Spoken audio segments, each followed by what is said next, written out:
I cannot help this week, Zach, thinking about brand loyalty, and specifically because my Oakland A's are abandoning the Bay Area.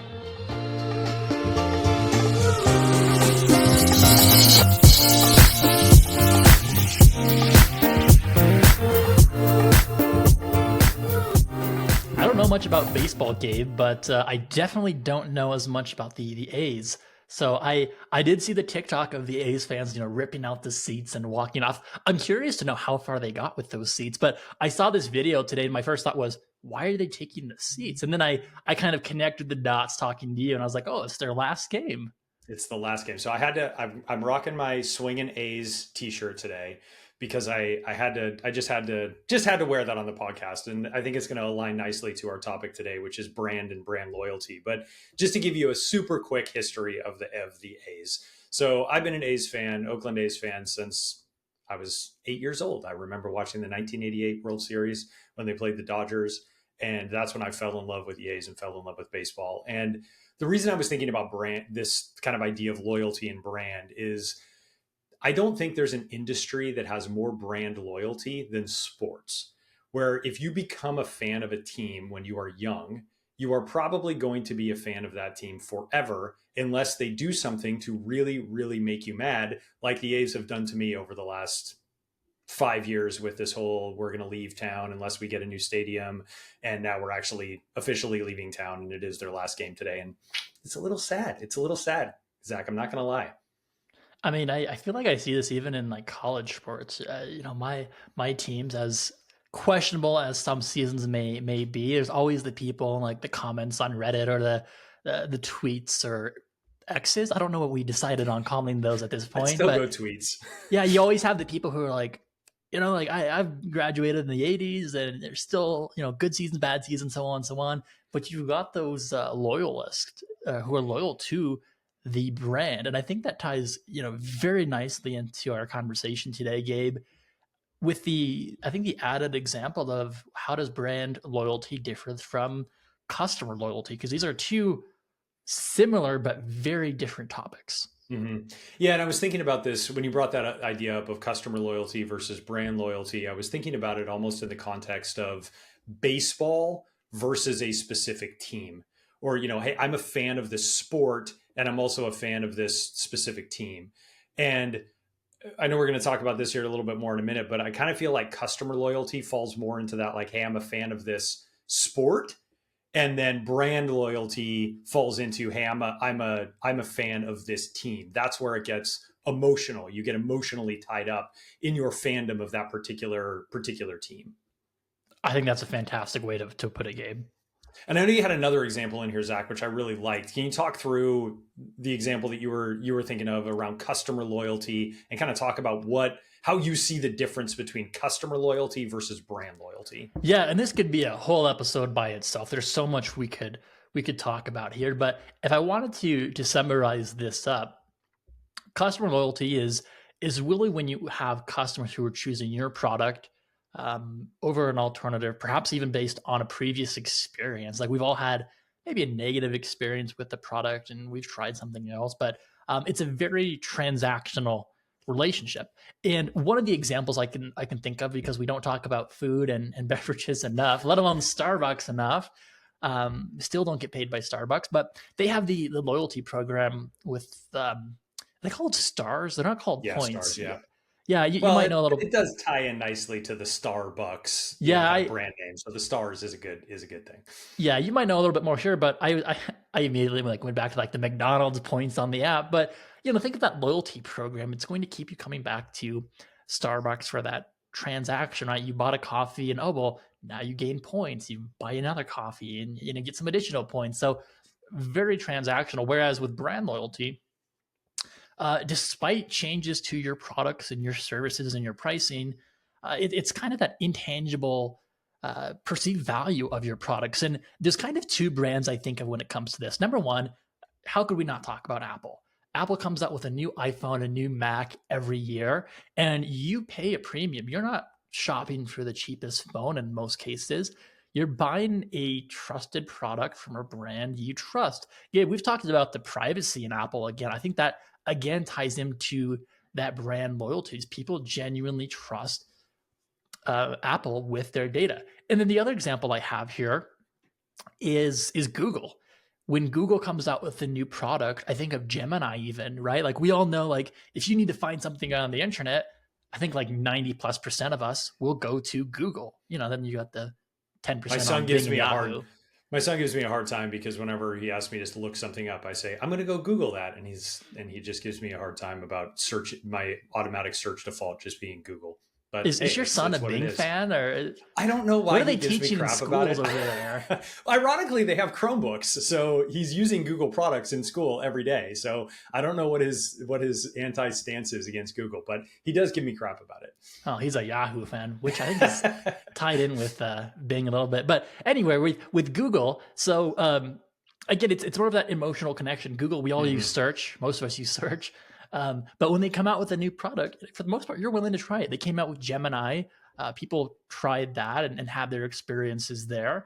I think of even things like, I hate to say this, Google Docs, Google Sheets, Google Slides. Like, again, this came out and it was very much questionable. We're competing with PowerPoint and Microsoft Office, but again, a perhaps a trusted brand to you is releasing these products.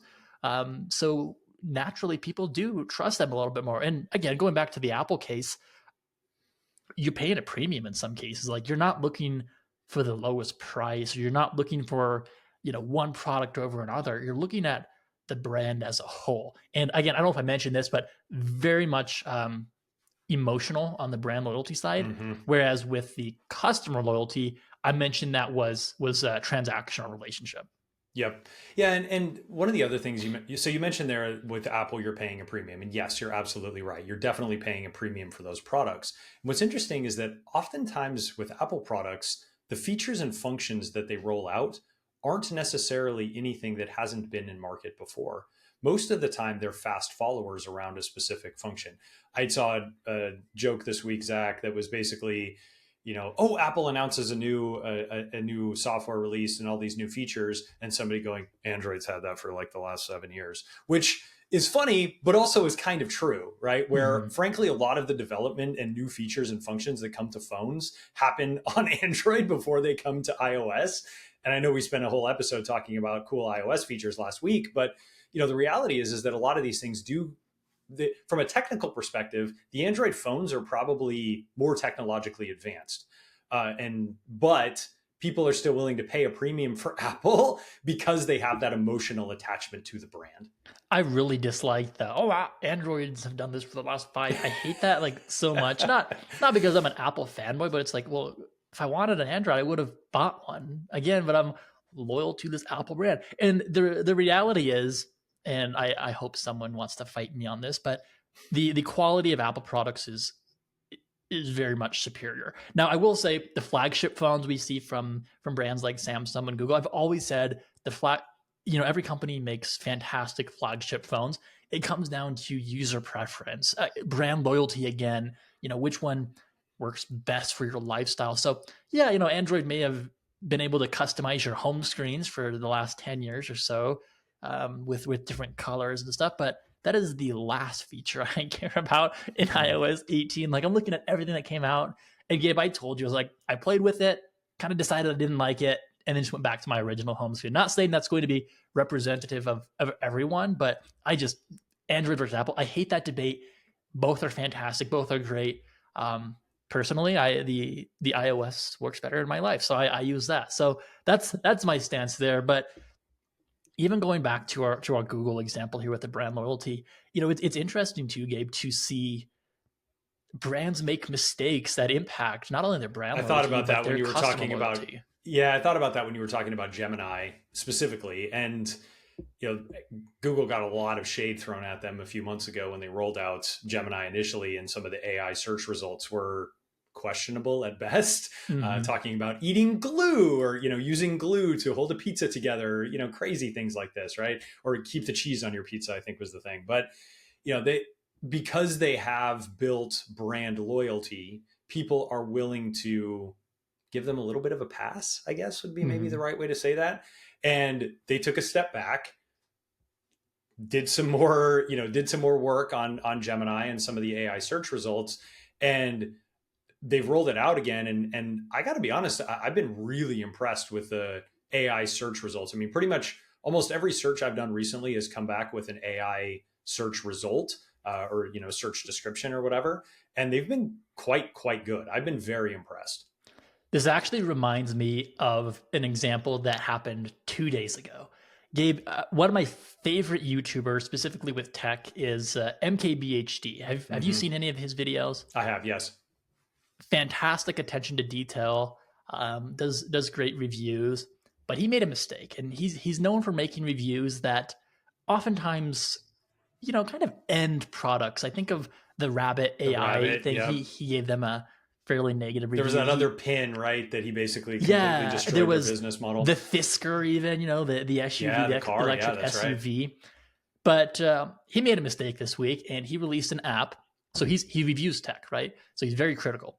He released an app that contains the wallpapers he uses in his videos. Evidently, people see his videos and like, hey, what wallpaper was this? What wallpaper Mm. was that? So he said, hey, I'm going to make an app where people can download these wallpapers. Well, the app is $50 a year. Um, Wow. they didn't take Steep. the yeah. You can watch ads to get like the standard definition versions, and I'm like, well, HD is in his username. Like he's known for 8K videos. Like there's a lot to unpack here, and needless to say, he is being roasted. I think his app has like a less than 2 star rating on the App Store. I Interesting. downloaded it out of excitement, and I was like, oh, I'm not paying $50 for a year for a wallpaper kind of thing. Yeah. But this is another great example of in this case, a creator who, you look at the brand loyalty, the people who watch his videos, and now everyone's like, what is he talking? What is he talking about? What is he doing with Hmm. this $50 a year app? And I think the funniest part to me was, evidently it wasn't very well gated from a security standpoint. So people on Reddit got access to the entire file system of wallpapers and just uploaded them to like Google Drive. But that's a conversation for a different day. But again, it goes back to brand loyalty and people um, trusting you as, well, I guess seeing you as the trusted advisor, Hmm. in his case as the content creator, and then having this step back where it's like, okay, well, now we made a mistake. How is this going to impact the brand, the relationship that people have with his content? Hmm. And that, I think, actually leads us really nicely, Zach, into the kind of main topic that we wanted to go through today, which was another iconic brand, and one that's been struggling a little bit lately and has had to unwind some of the decisions that they've made over the last few years, and that's Nike. And I know there's been a lot of discussion about this. I've seen a lot of articles written about this. There's been a lot of discussion, I guess, again, just around the decisions that they've made over the last few years and how that's really negatively impacted their brand and how they're perceived. And I don't want to walk through some of these, but Zach, I'd love to hear your perspective on just your relationship to that brand and how that's changed over time. I don't know anyone who buys Nike anymore. In high school, we all had, Nike gym shoes or Nike street shoes or, things like that, Nike clothing, things like that. In college, the college I went to, they shifted from Nike to Adidas, I believe, the big, athletics brand. Yep. But even now, I told you like my like personal favorite shoes are my On Clouds. I don't run in them just because I feel like they're a little loose fitting. But I have a very athletic family, and we all run in Brooks. Mm. Whereas 10, 15 years ago, again, everyone was using Nike, wearing Nike clothes. I think of brands like Lululemon, Hoka's, Brooks. I mentioned On Running. All of these brands in the athletic space now, they they had an opportunity to enter the space, and I do attribute that to some of what Nike is doing or Yeah. has Well, been doing. yeah, we'll talk through some of the specific reasons why that is, but I'm totally with you. I also have a pair of the On Cloud running shoes, and I've been very impressed with them. They're not cheap, much like Nikes are, right? Nike running shoes not cheap either, but I've been very impressed with them so far. And had Nike not made some of the decisions that they made, I may never even have heard of some of these new brands like On, like Hoka, like Brooks, that, from a running at least from a running perspective, have really taken a significant amount of market share from Nike running. When I think of Nike, the first thing that comes to mind, Gabe, is they probably still have it. I honestly don't know. But do you remember like they used to let you like customize your shoes, like pick different Mm-hmm. colors, pick your laces? That's like what I immediately think of when I think of Nike is that personalization Yep. they had. And I do think that's pretty cool because you can pick some pretty crazy designs and things like that. But that's what I immediately think of with Nike now.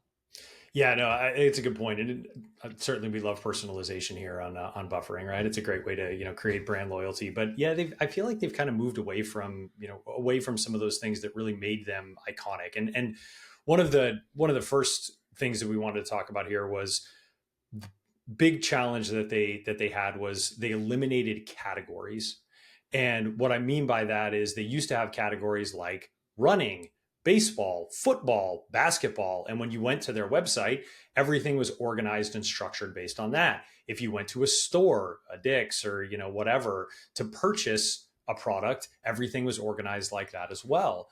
And what they decided to do, and supposedly this came from McKinsey, which feels very McKinsey of them to do this, to suggest this change, was, hey, you guys need to move away from these categories and you need to move to just three kind of main buckets: men's, women's, and kids.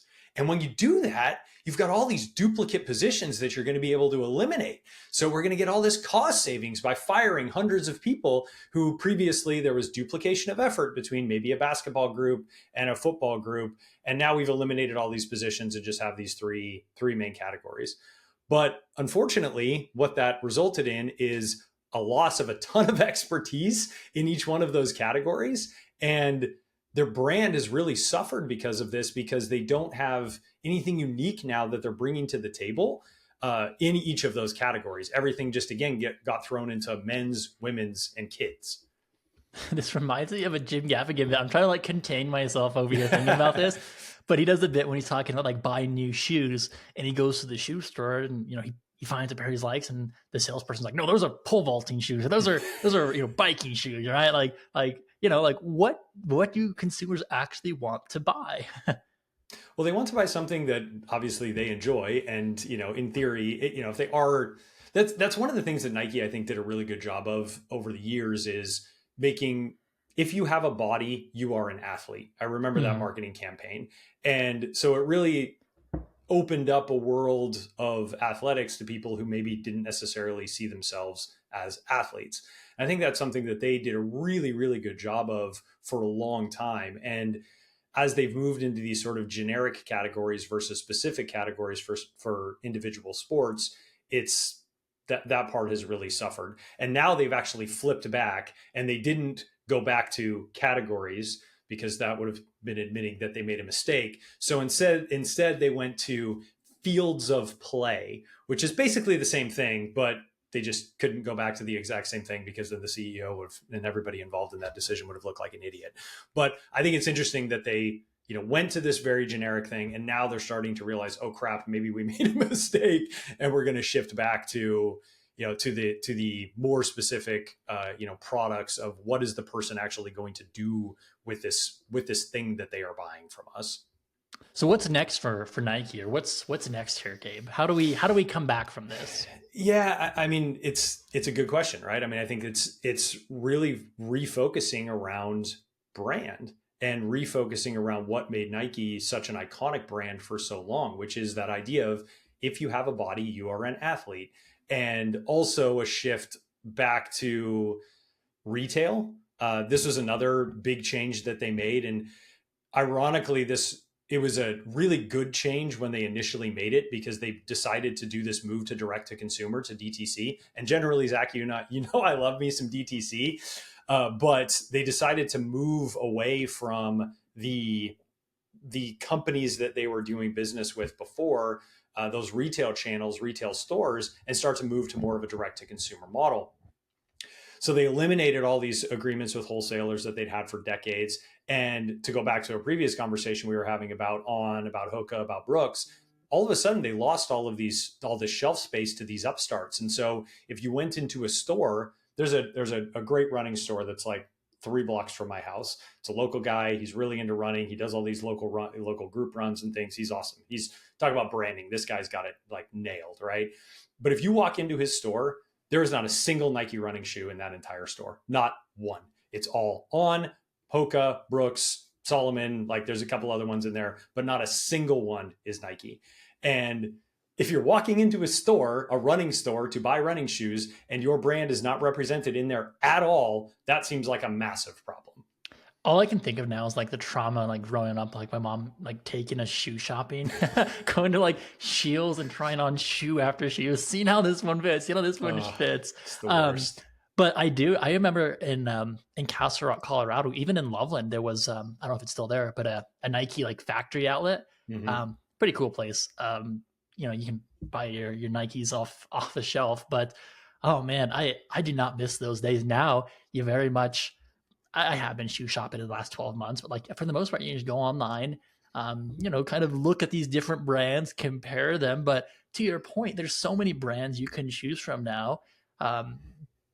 Some relatively new, some, maybe just older, not as popular as Nike, but consumers have a big choice in which brand they want to be loyal to today. Mm-hmm. Well, and what Nike made a specific efforts to move away from was brand building outside of their core audience. So it used to be that they spent a ton of money building brand outside of the people who were just buying, who were already buying their shoes. And what they shifted to with this move to DTC, with the elimination of categories, and with the shift to more of a serve and retain demand versus a create demand, is really focusing on their existing subscriber base. And if your subscriber base is not growing, you're at massive risk of having to cut prices to keep your customers happy, of having to, not being able to grow your revenue. Like, it's just, from a business perspective, it was just frankly a bad decision to move to, shift those dollars away to just target market those people who are already buying your products versus trying to expand your market share. And they've absolutely lost market share to some of these new upstarts that we've been talking about. I think that's a fantastic way to put it, Gabe. I love that Nike example we talked through today. It's a brand I honestly just haven't thought of much in the past, few years. And it's unfortunate, but you better believe after this podcast, I'm going to go straight to Nike's website and do some shoe shopping. But again, I would absolutely say, my family was absolutely loyal to Nike in the years, but now everyone's running in Brooks, or again, the On running. Those are my favorite shoes. I don't run in them again, but they're still my favorite shoes to travel in or to wear out, in public. But like I said, it's interesting to see how quickly people can shift. And then now Nike needs to come back and say, okay, well, what can we do from an acquisition standpoint? Bring those people back. Yeah. Yeah. I mean, they've kind of effectively commoditized themselves in this market. And that's the part that I think becomes really important when we're talking about brand loyalty versus customer loyalty, the transactional versus emotional. Is Nike used to be able to charge $200 for a pair of shoes that were probably made for $7 or $8 in a factory somewhere. I had to take my son to go buy some stuff for baseball a few months ago when we were at Dick's, and I bought a pair of LeBron basketball shoes for $65. Like, that's a significant discount over what they were probably trying to, what they originally thought they were going to have to, going to be able to charge for those particular shoes. So again, when you stop thinking about how people perceive your brand and move away from brand loyalty to customer loyalty in a much more transactional relationship, again, you've commoditized your brand and you've introduced price as a huge reason of why people are going to buy or not buy your product. And unfortunately, this has resulted in increased inventory for Nike. This has resulted in lower gross margins for Nike. And it's a challenging environment that they're going to have to figure out. I don't know exactly how they get out of it. It probably is shift. I mean, it in theory, it should be like, hey, we know the playbook here. We were successful in this before. Let's shift back to that playbook of actual brand marketing versus, just marketing to the people who are already buying our products. But with the current leadership team in place that made all these decisions in the first place, that's a difficult one to unwind. Gabe, I feel like this actually, goes back to our Starbucks conversation from a few weeks ago. They have this new CEO that's going to come in and I don't know if I want to say re-revolutionize the business or change the business, looking back at their legacy model and some of the changes that they've gone through lately at Starbucks, being that local coffee shop versus that get in, get out. We don't want to see you here, get your Mm-hmm. coffee and Yeah, go. get your coffee and get out of here. But I feel like there's, if you think about this, there's several businesses that are going through this. I don't know if I want to say like a identity, brand crisis yet. That's probably a good. I mean, that might be a good way to describe it, Zach. Yeah, Frankly, it is a bit of a crisis for some of these companies. yeah, and it just goes back to we talked about Apple, we talked about Google, and how easily you can lose that brand loyalty with the wrong business decisions or the inability to adapt appropriately to your consumer needs. I think it comes down to having that North Star that you're always kind of guided to. And I think Apple does a really good job of this. Do they have products that don't work or aren't successful? Absolutely. Apple Vision Pro, I think, I was going to say example of that. Vision Pro or the mouse with the plug on the bottom come to mind. I still love the memes around that of people like trying to, plug that in and still use it. I saw a great one when Apple abandoned their electric car or their self-driving car. And it was basically a picture of a car flipped over and somebody trying to plug the charger into the bottom of it. I don't know why that just made me laugh so hard. Well, it's funny. We kind of talk about Apple, but like I think of like I'm absolutely a brand loyalist with Apple. I have so many Apple products, but my mouse that I love is Logitech. It's the MX Master 3S. That's absolutely an endorsement. Go out and check it out, see if that's something you'd be interested in. Gabe, I told you about this, but you have told me about it. I haven't been willing to drop the coin on it because it is kind of expensive for a mouse, but it's $100. You can, we'll find a way. But again, it comes back to, yes, I'm loyal to Apple, but there's still, different products or alternatives to products that I'll use based on experience. And that's kind of where that customer loyalty comes into play, right? Mm-hmm. If I had a third phone, I would absolutely buy an Android phone. I will use the best product for my use cases. I actually would like an Android phone just so I can, have that. So you can test stuff. Yeah, like just so I can understand it a little bit better, right? I'm curious, but I used to have an Android phone back in high school, but anyway, the blue message has caught up to me. But back to the podcast here. It's again, think of those differences between customer loyalty and brand loyalty. And then think of your own products and services. Think of your brand, who you are, and really who you want to be in, with our broadband providers in your community or in your business. Yeah, and I'll kind of end on this, but I was reading an article about Nike and I've read a bunch, but this particular one I thought was really interesting. It was written by a guy who actually worked there for 20 plus years in brand at Nike in the marketing group. So I felt like he was fairly credible in understanding the challenges that have been, afflicted that company. But one of the quotes that he had in the article was, he said, loyalty is a function of penetration. If you grow market penetration and market share, you grow loyalty. And I thought that was an interesting way to look at it. And I'm not sure that I agree with that in every business type. I think there are situations where you want to actually be a bit choosier about who your customers are to build loyalty with a specific group of people versus just, hey, I need to grow market share to grow loyalty. But maybe actually I would agree with that more if he said customer loyalty is a function of penetration. And that kind of gets back to that difference, Zach, of customer loyalty versus brand loyalty.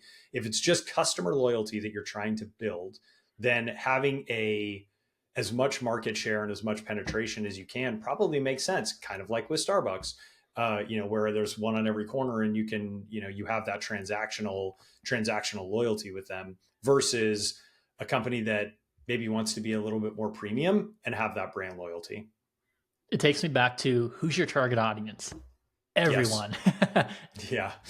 Yeah. Well, and if you're in a business where your target market is every single coffee drinker on the planet, then, or people with feet, right? I mean, like that's technically Nike's target market is humans, right? Like that's literally their target market is pretty much everybody. So in that case, I can understand how you would want to have higher penetration of market share to drive loyalty, but I think in a lot of businesses that's a dangerous game to play, and you'd be much better off being a bit more thoughtful about who you're selling your products and services to, and making sure that they are the right target market for what you're actually trying to sell.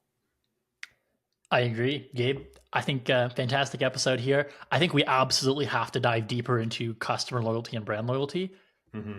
So maybe that'll be coming down the pipeline soon. Absolutely. Love it. Awesome. Well, thank you for tuning in to Buffering. And if you enjoyed this episode, don't forget to give us a follow on your favorite podcast app and to share it with your friends and colleagues. And for more insights, be sure to connect with both Gabe and I on LinkedIn.